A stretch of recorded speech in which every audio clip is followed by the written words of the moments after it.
আসসালামু আলাইকুম বন্ধুরা, নোকিয়া 1187 মডেল যেটা, এটার আপনার স্টার 0 হ্যাশ কাজ করে না। এখানে আপনার মান আমি মাপতেছি, দেখাচ্ছি মিটার সহকারে। এখানে কোনোটার মান নেই, ভিতরেরটার মান নেই, বাইরেরটার মান আছে। দেখেন ভিতরটার কোনোটা মান নেই। টেস্ট পয়েন্ট যেটা, টেস্ট পয়েন্ট মাপবো, টেস্ট পয়েন্টও মাপ নেই, এই যে মান যেটা মান নেই। এবং যে রেজিস্ট্যান্সও কোনো মান নেই। এখন মূলত এই রেজিস্ট্যান্স থেকেই আপনার লাইনটা ডাইরেক্ট সিপিউর ভিতরে চলে গেছে। আমরা এখন সিপিউটাকে আপনার পেস্ট দিয়ে হিট করব।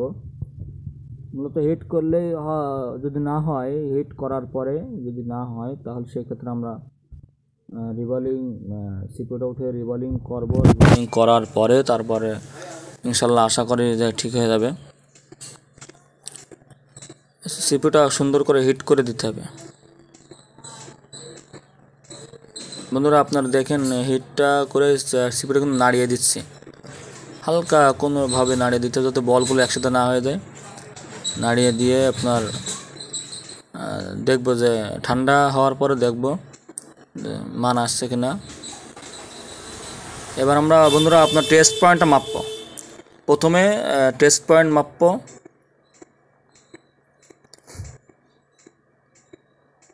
টেস্ট পয়েন্ট মাপ চলে আসে, মান চলে আসে বন্ধুরা, আলহামদুলিল্লাহ। এখন এবার ভিতরেগুলো মাপবো, সুইচের ভিতরেগুলো। যে আগে কিন্তু ছিল না, মানগুলো আগে ছিল না বন্ধুরা, দেখেন এই মানগুলো আগে ছিল না, এখন আছে ইনশাআল্লাহ।